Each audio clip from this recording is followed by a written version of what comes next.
Hey everybody, my name is Bradley Sides, and I want to thank you for joining us for our Southern Summer Book Club here at Southern Review of Books. Today I'm chatting with Tommy Hayes, who's the author of The Marriage Bed, which is our July selection. Here's more information about our featured writer, and I'll be right back with Tommy.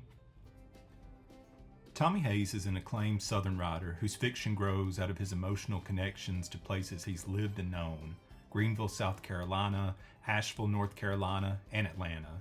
His novels are The Pleasure Was Mine, In the Family Way, Sam's Crossing, and the young adult novel, What I Came to Tell You. He's published stories, profiles, and book reviews in magazines, newspapers, and literary journals such as Redbook, Our State, The Atlanta Constitution, the Charlotte Observer, Smoky Mountain Living, Steel, The Journal, the Chattahoochee Review, and Story South.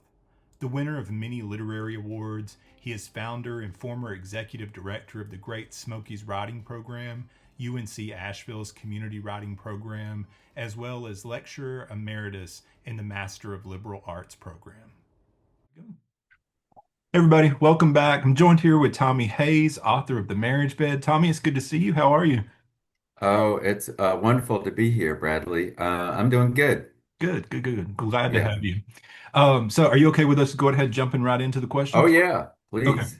All right. So one thing that I really liked about The Marriage Bed was kind of how it played into your previous novel, The Pleasure Was Mine. And in that book, you have this character named Newell who essentially kind of art is a healing kind of thing for him. Right, And then whenever we get to The Marriage Bed, we see how art especially Asa as being a poet. And we hear about how his life was really shaped and how he was warm and like better when he was actively writing and all those things. I'm right. just curious for you, like, was that part of you coming through where you're talking about your relationship as an artist, or Well, how did that work for you? well, I mean, like most writer things, it's sort of unconscious, Hmm. But as you point that out, I think back on my other books, and there is something about art in just about all of them. Hmm. And my parents were writers. They weren't fiction writers, but they were writers and they were good writers. And also they both sort of loved to paint and draw. And so when as we were growing up, and our parents both encouraged us Hmm. to towards art. My brother became an architect, and and so I think that's a huge part of where I come from. And so I just think it's sort of something I think about a lot, and it just sort of grows um, out of the books I write. That's interesting. Do you paint at all, or do? I don't. In fact, my brother was a good drawer. I mean, he's an architect. Uh, I couldn't do anything, but they never said that, but that I couldn't. And so they no, but so vicariously, I yeah. can sort of enter into that with these characters. That's a good answer. Do you like, I guess, like, viewing a book as a piece of art too? Do you view, or do you, I guess, do you get more fulfillment from the actual process of writing the book, or do you like to have finished the book and look back at it and say, I finally finished this book?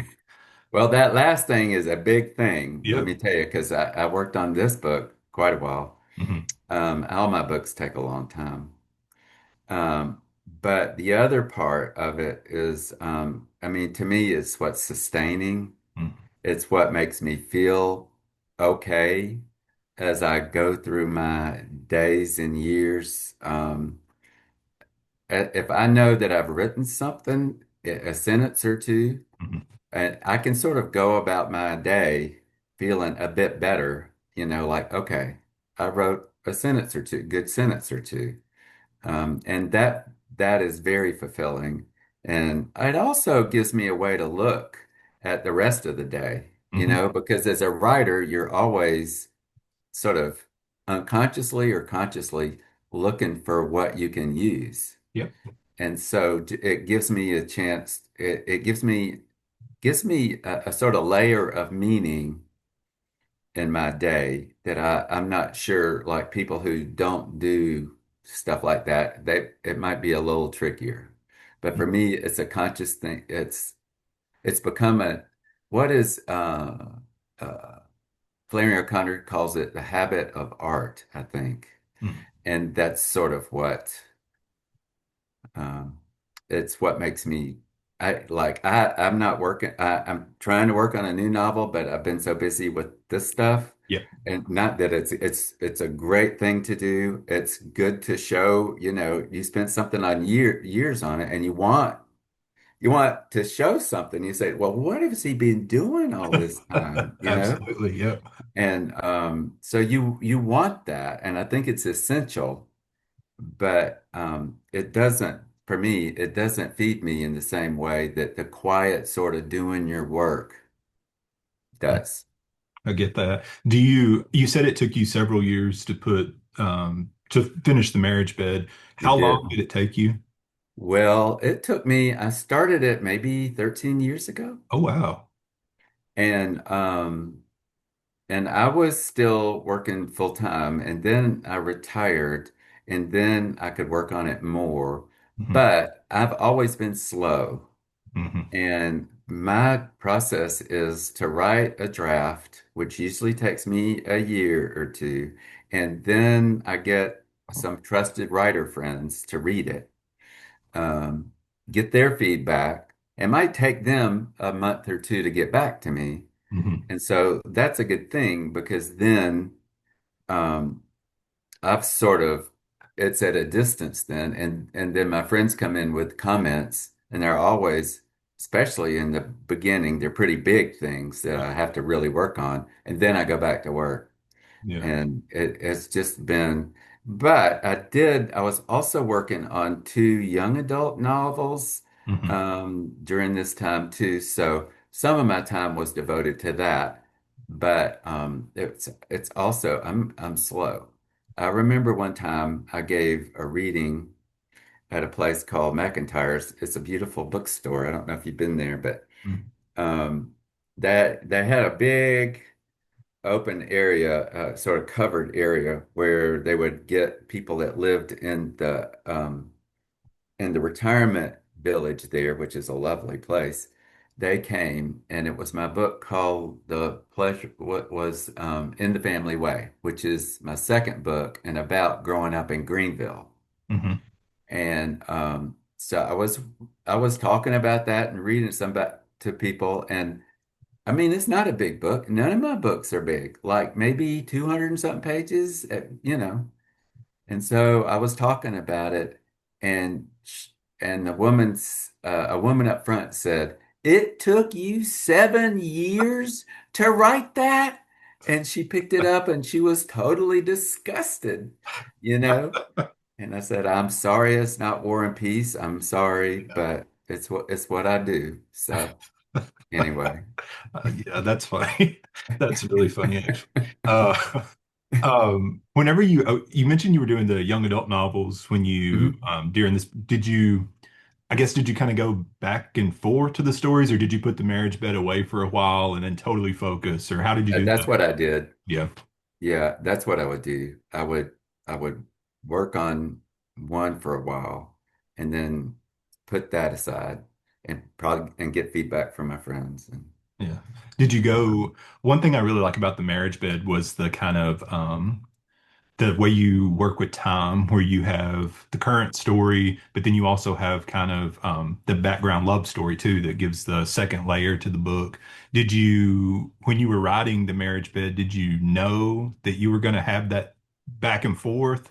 well, I didn't have that quite figured out, but pretty soon uh, the woman that was working with me at the time with the book said, you have basically two major characters. One is not on the scene anymore, and the other is alive, And so she said, you're going to have to find a way um, to show Betsy and to show their relationship, and that had me start thinking about the flashbacks that I use. And those would come to me sometimes sooner than the scenes of the book that's going on in the moment. Hmm. And so I worked on those, and I found I just sort of had them. And then I realized so I should weave them in of their past and how they're getting to know each other, and in chronological order, Hmm. how they met, how they, got married, etc. And when I figured that out, that was very helpful because that way I could show my characters fully, Yeah. past and present. Yep.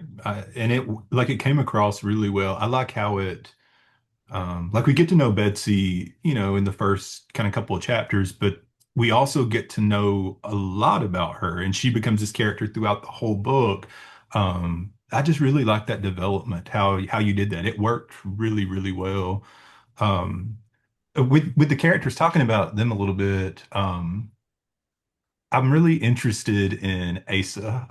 I think he Yeah. is somebody who is just I loved reading him. He's Yeah. very complex. He's very real because he's just kind of grouchy and cold Yeah. sometimes, but Yeah. Yeah. also like he's also a loving kind of guy, I think, internally, and is just struggling like we all are.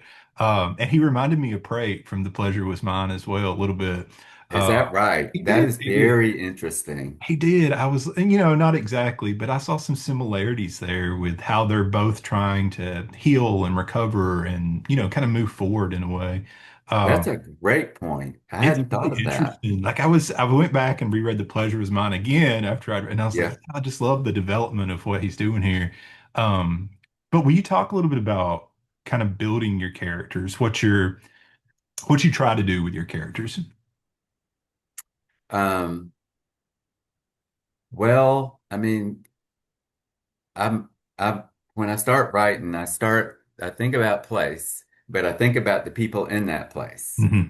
And so, with this book, I knew this is my first book, aside from my YA book called What I Came to Tell You.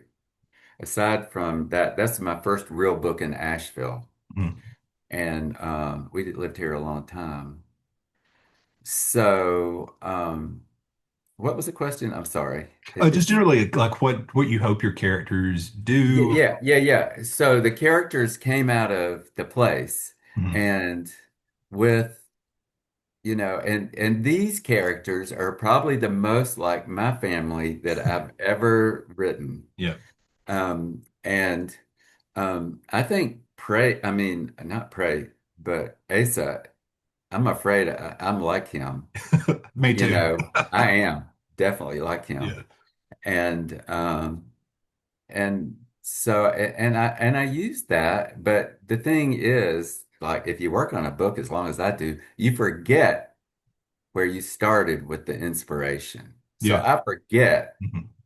where I'm starting, who these characters were sort of modeled after, and then they become themselves. Uh, so that's sort of how I did this book particularly Mhm. was, and I mean, they're two, like they're not teenagers, young adults, college age. Um, and as I was working on it, that's what I had. I had a son and a daughter. Mhm. Their roles were sort of reversed, but I was inspired sort of writing about dealing with that.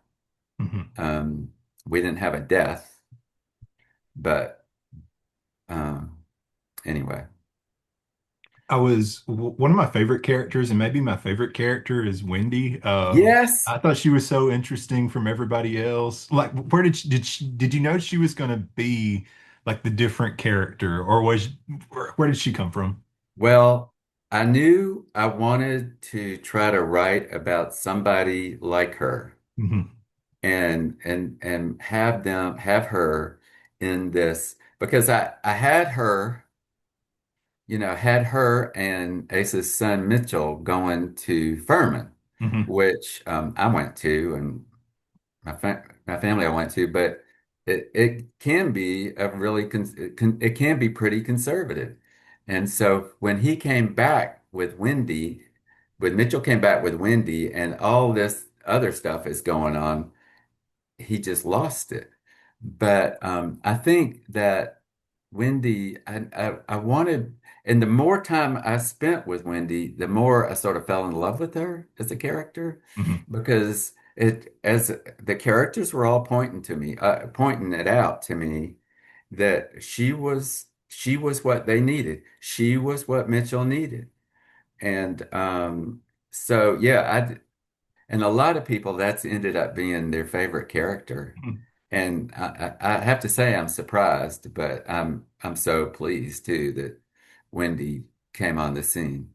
It's like she's so different, but she also matches the family perfectly. Like it just fit. I Yeah, thought she was a really good addition yeah, yeah, to the story there. Um, Another thing I want to talk about a little bit was the idea of you having your acknowledgments. Let me read it because you say yeah. a central theme of your work is what it means to be a family. And you've talked about that a little bit, but as you were constructing the family, like as you were putting them together and you were adding in the children Mm, and you have the wife and then the larger kind of mm, network, it's quite I mean, it is several people throughout the book, not in the immediate family, but on the outskirts. How did you kind of map out the book? I guess that kind of, it's a question I oftentimes have for my students is, they're trying to put together this novel and they have multiple kind of characters and they're trying to connect these stories. And I find a lot of students really want to have like a visual kind of map, and other students mm, like it's all just up here. hmm. Like for you, as you're writing, how do you keep Well, everything straight? I don't have a super organized way, which is probably why I'm so slow. But it also, I just think since I spend a long time on it, this sort of accrues, Mhm. and I just sort of start seeing um, how family are, and family, as many people point out to me, or more people have lately, as I am a writer that writes about family, and I'm inspired by family and affected by family, Yeah. and so that um, is where I write from. Mhm. But I don't, I guess, yeah, I don't know. I don't know where that, but family's always been a big thing to me. Um, Not always easy, Mm. In fact, it can be really, really hard, Absolutely. but it also informs me, and it's something think about a lot. So Mhm. it's just sort of like what I end up writing about. And I don't have any, I mean, I guess I start organizing things as I go along more. Mhm. But when I start seeing patterns, um, but I don't have it figured out in the beginning at all, I which like that again, word of patterns. That's a good word. Um, That's a really good word for like as you're structuring a novel and what you're starting to see and develop. That works really well. good. That's really interesting. Yeah, another thing you write about often, I've written about this before, but it's the grief in the book and how Mhm. it presents just the complexities of it. I won't spoil the book for anybody who hasn't read it yet, but Uh, at the opening, something happens where grief is going to flood in throughout a big part of it. But we don't just lose like people, we lose, this is a man who could very well lose his family. And I think he's kind of grieving that idea. Of what if he loses his kids too? We have this potential wow. grief of like his dog, like there's a lot that can be lost for him. And I'm curious for you, like I write about grief often and I feel it. Like I feel heavy sometimes when I write. For Hmm. you, writing a book like this, did Hmm. you too, like were there days where it's just kind of deflating a little bit, or are you able to separate yourself from it? Oh no, I don't really separate much. And I do, I definitely, and I'm also a very depressed person. Hmm. It just, depression comes to me naturally. Yeah. So, and I think that, so for Asa to feel that way it just feel, yeah, it feels like who I am Hmm. in a lot. And the funny thing is, my wife, who's sort of modeled after Betsy, um, she's not like that at all, you know. Hmm. And she is very lively like Betsy too. Hmm. And so, but the other thing is, I think too that humor is really important to me, and I think that's one of the reasons why. Like, I remember when my father had Alzheimer's, and then I was writing about the pleasure was mine, and but what I noticed was there was so much joking around. There was so much humor, even in the hardest, darkest things. And so for me, humor is a big, I mean, it's a big way to help you through it, Hmm. um, and to acknowledge it in a weird sort of way, your grief, you know. Hmm. So anyway, that's how I've come to think of it. That makes sense to me. And you also like in the book, there is a lot of grief, as I mentioned, but it's not, I don't want people to go into it thinking it's like a super heavy book because I mean Yeah. heavy stuff happens, but it's also I think you do this thing where you like have grief here, but you have this amount of love that's being shown at the same kind of equal, so it Mm, balances itself out as it's mm, moving, mm, where mm, you don't feel like overwhelmed by it. It comes across as mm, being a really true to life kind of situation and story, mm. which makes it work really well for me. Another thing too, and I love that you have Luna in the book. I love the dog. Yeah. I love um, and I also love the veterinarian who talks to the dogs. I just thought that was a kind of light touch too. But it seems so real. He's Like, inspired by a real person. talk about that, Tommy, please. What? Talk about The the vet. I want to vet hear about this. vet? Yeah. Yeah, yeah. Well, she's not our vet anymore. She's a friend and she used to be our vet. Mhm. Uh, but with Luna, there's this story, and that this really happened is that we had a dog. Her name was Emily. Sweet, sweet, sweet, Mhm. and quiet. She was a big black dog, but the vet who we got her from said she probably had some wolf in her. And yeah, and so, she was always very real sweet with people, never barked at anybody. But then, but little dogs who were yipping around her, Mhm. um, she would try to kill them. And so, so Luna is sort of inspired by that dog. But my wife, um, when our dog Emily attacked a little dog behind our house, and we had to pay like $2,000 to get the dog Wow. fixed. And she did that maybe one or two other times. And I really, at this point, I was feeling we got to get rid of this dog. And then Connie contacted a animal communicator, and she talked to her on the phone. And after she got off the phone, she told us, the communicator told us that told Connie that Emily was sorry. She thought the little dog was a rabbit, and she's really upset that we're thinking about getting rid of her. And so, like that day, the woman who we paid $2,000 came over, gave us back 1,000 of it, and said, "You know what? I think she thought she was chasing a rabbit." That And is, I went, okay, all right. So yeah. we kept her. So that Luna is inspired by a very strong character herself in Emily, our dog. And then the vet actually also uses um, what's that when she uses a crystal. She swings crystals and talks to the animal. And she did that with Emily. I mean, she was a good vet, but she also did this. And That's so, really interesting. yeah, I know. I love that actually. That's and it helped, right? Like, Yeah, yeah, it did. I mean, I think it did. And the intervention by the person who the animal communicator. I mean, we kept Emily, and I'm really glad we did. Mhm. And so I She's don't know, but treated like Luna, she's treated like a member of like a real member of the family. And I'm like, that's how yeah, people really treat their pets, you know? I yeah, yeah, and we just don't see that a lot in novels, I don't think. Not enough yeah, at least. And I've just really appreciated that she's not just in like one or two scenes, she's throughout the book. yeah, And yeah, has a good part, like has a really important part at the end of it too, with the yeah. daughter. Okay, we're gonna run out of time soon, Tommy. So Okay. one last question, if that's okay. We talk about another thing that I think this book does really, really well is how it deals with place.